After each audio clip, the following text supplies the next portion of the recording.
കേരള വന്യജീവി സംരക്ഷണ ഭേദഗതി ബില്ലിന് അംഗീകാരം നൽകാതെ തള്ളിക്കളയണമെന്ന് മേധാ പട്കർ, മേനകാ ഗാന്ധി ഗോവ ഫൗണ്ടേഷൻ ഡയറക്ടർ ക്ലോഡ് അൽവാരിസ് എന്നിവരടക്കമുള്ള ഇന്ത്യയിലെ 80-ൽ പരം ബ്യൂറോക്രാറ്റുകളും സാമൂഹ്യ പരിസ്ഥിതി പ്രവർത്തകരും കേരള ഗവർണറോട് അഭ്യർത്ഥിച്ചു. കേരള അസംബ്ലി ഈയിടെ കേരള വന്യജീവി സംരക്ഷണ ഭേദഗതി ബിൽ അവതരിപ്പിച്ച് കേരള അസംബ്ലി ഏകണ്ഠമായി പാസ്സാക്കി. അത് ഗവർണറുടെ മുമ്പാണ് ഇപ്പോൾ ഉള്ളത്. ഈ ബില്ല് അവതരിപ്പിച്ചപ്പോൾ തന്നെ ഇത് പരിസ്ഥിതി വിരുദ്ധവും ജനവിരുദ്ധവും കർഷക വിരുദ്ധവും വന്യജീവി വിരുദ്ധവുമാണ് എന്ന് പറഞ്ഞുകൊണ്ട് ഈ ബില്ലിൽ നിന്നും പുറകോട്ട് പോകണമെന്നാവശ്യപ്പെട്ടുകൊണ്ട് ഇന്ത്യയിലും ഇന്ത്യക്ക് പുറത്തും കേരളത്തിലുമുള്ള ഏതാണ്ട് 1000-ഓളം ആൾക്കാരുടെ ഒരു ഇമെയിൽ നിവേദനം ഗവർണർക്കും കേരള മുഖ്യമന്ത്രിക്കും ഒക്കെ ഞങ്ങൾ സമർപ്പിച്ചിരുന്നു. ഏതായാലും ബില്ല് അവതരിപ്പിച്ച് ബില്ല് പാസ്സായി ഇപ്പോൾ അത് ഗവർണറുടെ മുമ്പിൽ നിൽക്കുകയാണ്. എന്തുകൊണ്ടാണ് ഈ ബില്ല് എതിർക്കപ്പെടേണ്ടതെന്ന് ചോദിച്ചാൽ, ഇത് നിലവിലുള്ള 1972 Indian wild life protection act വന്യജീവി സംരക്ഷണ നിയമം കൺകറൻറ്റ് ലിസ്റ്റിൽപ്പെട്ടതാണ്. അതിൽ സംസ്ഥാന ഗവൺമെൻറ്റുകൾക്കും കേന്ദ്ര ഗവൺമെൻറ്റുകൾക്കും തുല്യ പങ്കാളിത്തമുണ്ട്. അവർ ചേർന്നിട്ടേ ഇതിലൊരു അമെൻമെൻറ്റ് വരുത്താൻ സാധ്യമുള്ളൂ.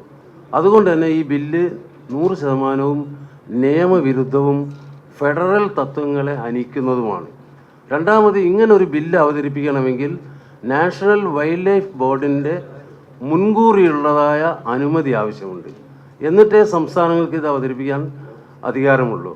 എന്നാൽ നാഷണൽ വൈൽഡ് ലൈഫ് ബോർഡിൻ്റെ അംഗീകാരം തേടുകയോ വാങ്ങുകയോ ചെയ്തിട്ടില്ലാത്തത് കൊണ്ട് തന്നെ ഈ ബില്ല് നിയമപരമായി അസാധുവാണ്. മറ്റൊന്ന്, ഈ ബില്ല് 100% രാഷ്ട്രീയ ഗൂഢലക്ഷ്യങ്ങൾ വെച്ചുകൊണ്ടുള്ളതാണ്. അതെന്താണെന്ന് ചോദിച്ചാൽ, കേരളത്തിലെ ഇന്നത്തെ രാഷ്ട്രീയ സാമൂഹ്യ സ്ഥിതിഗതികൾ നിങ്ങൾക്കറിയാം. മനുഷ്യ വന്യജീവി സംഘർഷം കേരളത്തിലെ വലിയൊരു പ്രശ്നമായി കുറേ കാലമായി നിലനിൽക്കുകയാണ്. അതിൽ ഉത്തരവാദികളെക്കുറിച്ചൊന്നും ഇതുപോലൊരു സമയത്തിൽ ഞങ്ങൾ പറയാൻ ഉദ്ദേശിക്കുന്നില്ല. ഉത്തരവാദി ഇവിടെ ഭരിച്ചവർ തന്നെയാണ്. കാടായ കാട് മുഴുവനും വെട്ടി തെളിയിച്ച് 1972 മുതൽ ഇന്ന് വരെ അതങ്ങനെ അനവരതം തുടരുകയാണ്. കാട്ടിൻ്റെ ഉള്ളിൽ വെള്ളവും ഭക്ഷണവും നഷ്ടപ്പെട്ട വന്യജീവികൾ കൃഷിക്കാരെ പാടങ്ങളിൽ ഇറങ്ങുകയാണ്. അത് തടയേണ്ടതാണ്. അതിനും ഒന്നും ചെയ്യുന്നില്ല. പക്ഷേ ഈ ഇപ്പോഴെന്താ സംഭവിച്ചതെന്ന് വെച്ചാൽ, പുതിയ തെരഞ്ഞെടുപ്പുകൾ വരുന്ന ഒരു സാഹചര്യത്തിൽ സംഘടിത മത രാഷ്ട്രീയ ശക്തികളുടെ പിൻബലമുള്ള സംഘടിത വോട്ട് ബാങ്ക്, മലയോര പ്രദേശത്തുള്ള വോട്ട് ബാങ്ക് ലക്ഷ്യമാക്കിക്കൊണ്ടാണ് 100% ഭരണഘടനാ വിരുദ്ധവും വന്യജീവി വിരുദ്ധമായ ഇത്തരത്തിലുള്ള ഒരു ബില്ല് കേരള അസംബ്ലി അവതരിപ്പിച്ചിട്ട് ഇപ്പം ഗവർണർ മുമ്പായി വെച്ചിട്ടുള്ളത്. ഇത്തരം കാരണങ്ങളാൽ ഇത് ശാസ്ത്രീയമായ ഒരു പഠനങ്ങൾക്കും വിധേയമല്ല. ഈ ബില്ല് നിലനിൽക്കുന്നതല്ല. ഇത് കൺകറൻറ്റ് ലിസ്റ്റിൽ ഇങ്ങനെ ഒരു അമെൻമെൻറ്റ് വരുത്താൻ ഇവർക്ക് സാധ്യമല്ല. ഇങ്ങനെയൊക്കെയുള്ളതായ ഈ ബിൽ 100% നിയമവിരുദ്ധവും വന്യജീവി വിരുദ്ധവുമായ ഈ ബില്ല് അംഗീകാരം കൊടുക്കരുത്. അത് വീറ്റോ ചെയ്യണം, അത് തള്ളിക്കളയണമെന്നാണ് കേരളത്തിലെ പരിസ്ഥിതി ഗ്രൂപ്പുകൾ ആവശ്യപ്പെടുന്നത്.